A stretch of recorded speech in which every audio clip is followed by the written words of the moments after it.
I'm David Sable, and welcome to the video edition of my LinkedIn newsletter, Imagine, where we challenge the status quo by asking questions. And I hope you'll join me on my quest as we look at conventional wisdom and challenge it every day. So today I'd like to talk about leaders. Leaders is something I've written a lot about. And frankly, and I'm sorry if you've spent a lot of money on some leadership course, I don't believe that you can take a course and learn about what does it take to be a leader. I think that leadership is something we have inside. Our ability to be leaders comes out when the crisis hits, when the need is there. But I will share with you some of the qualities that I think that make a leader, just so you have it in the back of your head and you'll know when to tap into it. And I'll try to do it using some quotes from some of my favorite people, and feel free to use them any way you like. But let's begin. I love to start always by thinking about what something isn't. So let's talk about what leaders are not. Leaders are not appointed. Nobody can make you God. You either are or you're not. Leaders are not hierarchically defaulted. I don't care where you sit on an org chart. You could be at the top, you could be at the bottom, you could be in the middle. And you can still be the leader because it's up to you and the people around you, the people who see you as a leader. Leaders are not the people with the biggest salary. That's just big stick. They just get paid more. But they're not by default leaders. And leaders don't have the heaviest titles. The fact that somebody wears a crown does not make them the leader. Leaders are not the loudest. And by the way, they're not the meanest. And I think one of the problems of our society today is that we way too often conflate power and leadership. So power or perceived power does not make you a leader. It just sometimes makes you the loudest or the meanest person in the room. So let's take a look at some of the qualities that I think go into leadership and what makes leaders, and see where we go with it. So leadership is 24/7. Inspiration never stops. So let's go to the Bible. Let's go back to the very beginning. And there we are. And there was evening and there was morning. One day. The story of Genesis. God worked from evening to morning, and that was what made one day. And I think all of us who think we're leaders need to understand that. Leaders pivot. Leaders are able to pivot on a dime. Leaders don't get locked in. And so James York, the most successful people are those who are good at plan B. See, it's really easy to be good at plan A. The question is, can you be good at plan B if plan A falls apart?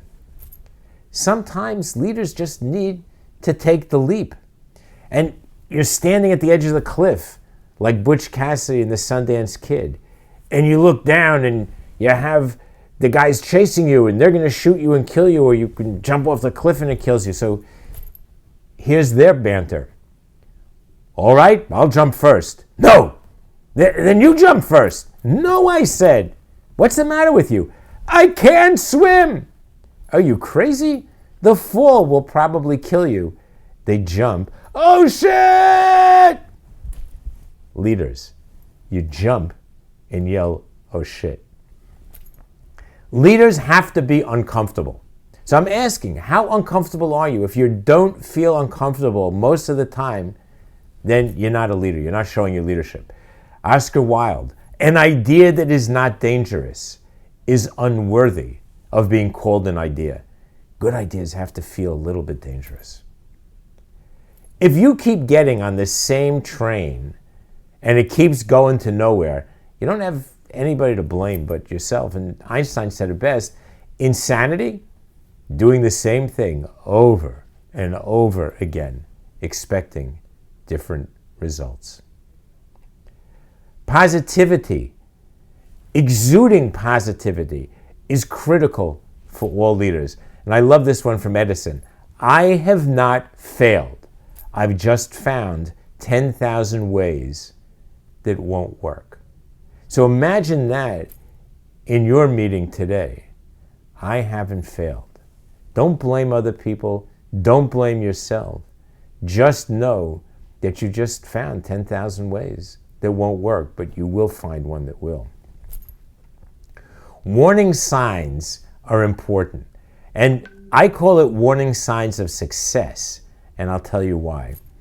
I learned this from Microsoft, and it's just a great lesson. We all have the green, yellow, and red that we use to tell us if our business is good, bad, or sort of indifferent.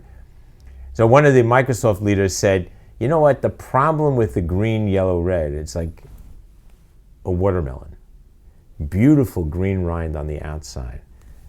But if you push your finger just a little bit too hard, you're in the middle of the red really quickly, and there's way more red than there is green. So don't get caught up in looking at signs of success. Always be aware that there's way more behind that than meets the eye. Leaders never, ever think there's only one way to get things done. So next time you hear somebody say, that's our way of doing it, or that's the way, I'd say, you want to be the leader? Say, no, it's just not true.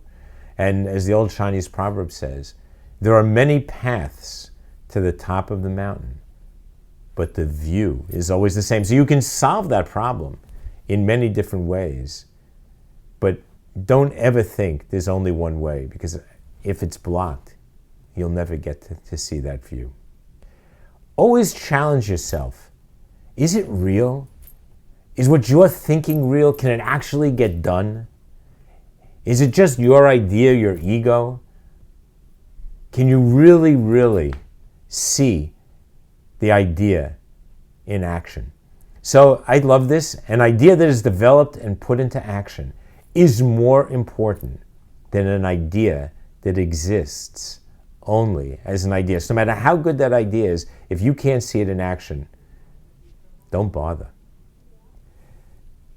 If you're sitting there waiting for the muse to strike you, and you're just kind of hoping that you'll get some big idea, don't bother.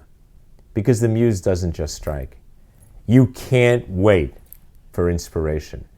Go after it with a club. As I've said many times before, read, listen, walk, sing, play an instrument, do anything you can. Talk to your kids.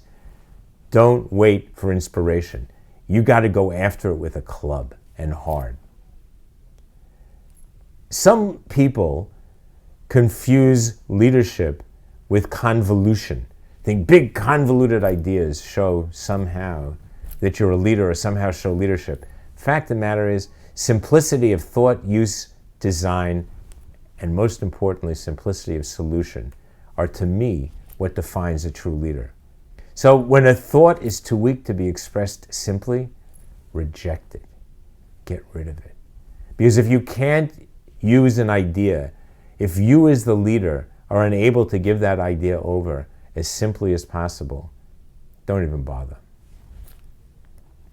Many people think that leadership is about parroting what they hear from others, maybe from people that they think have more power than they have, or are bigger than they are, or they parrot things that they hear in a room because they think that that'll somehow get them to rise above the fray.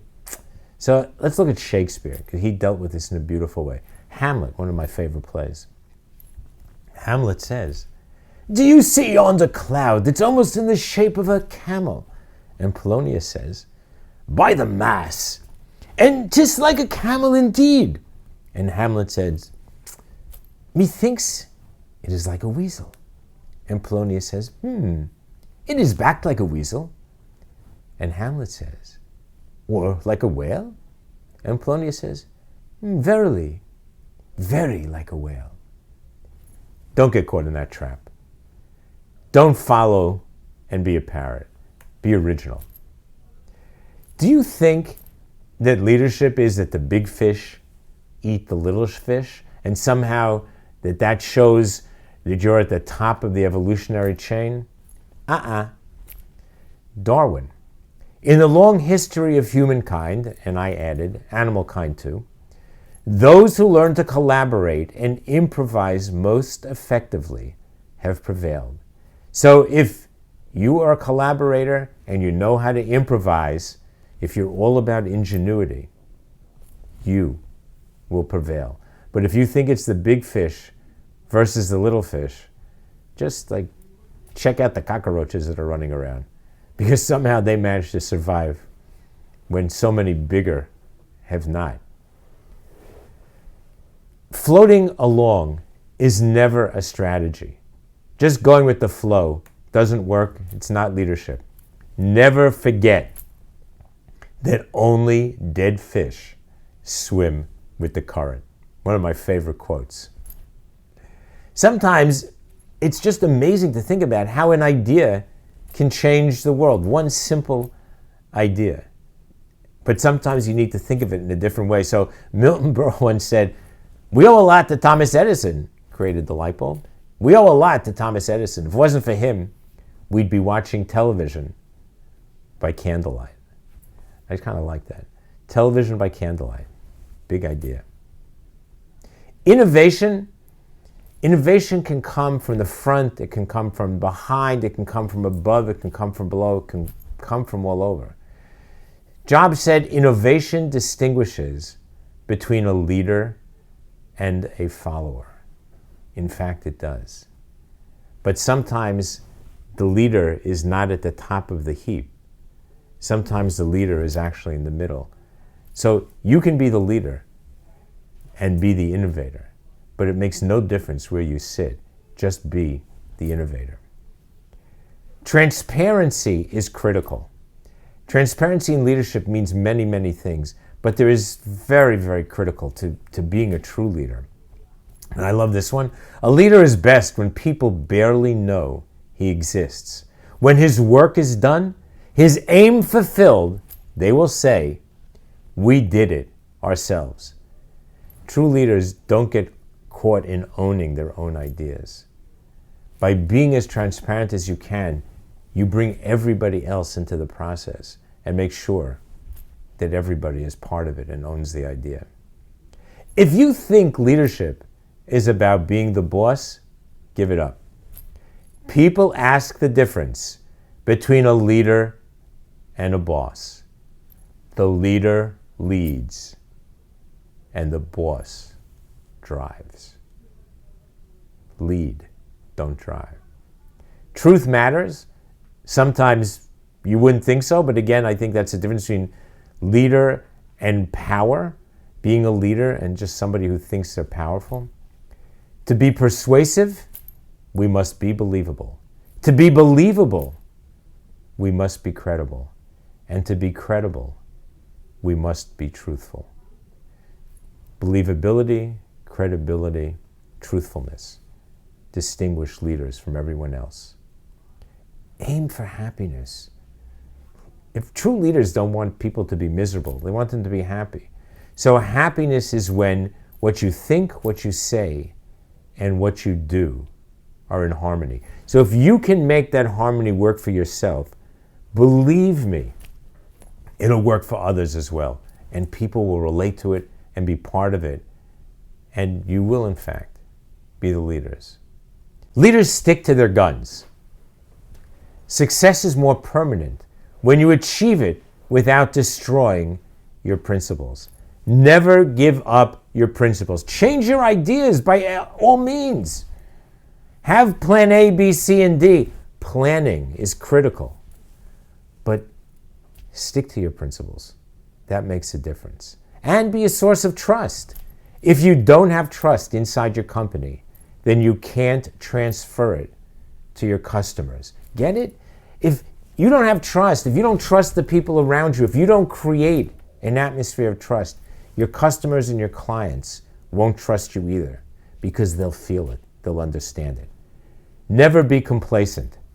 Earn your leadership every single day.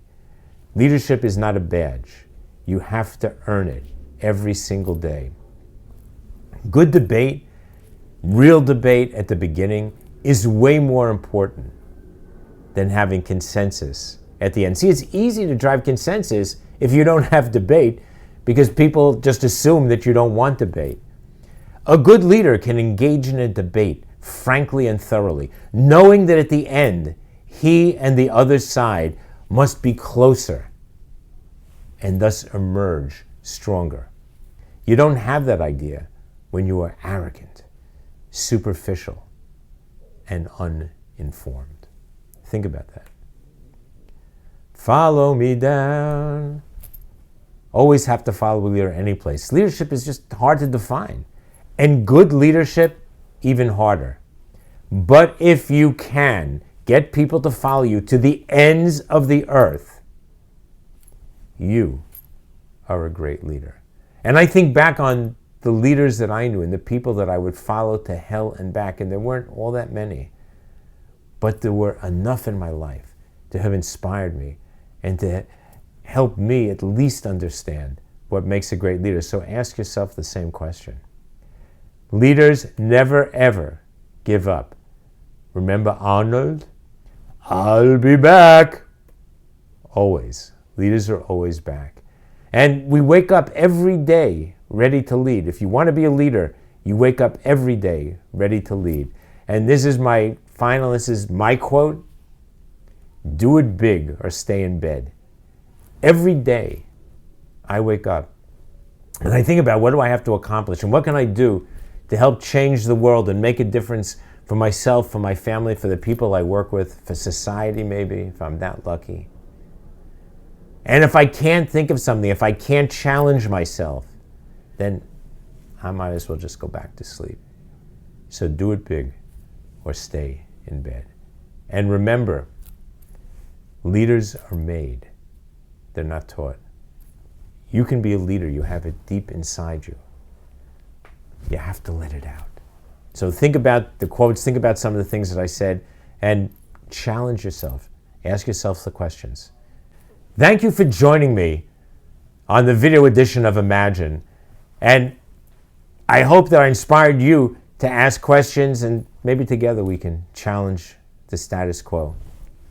Thank you so much.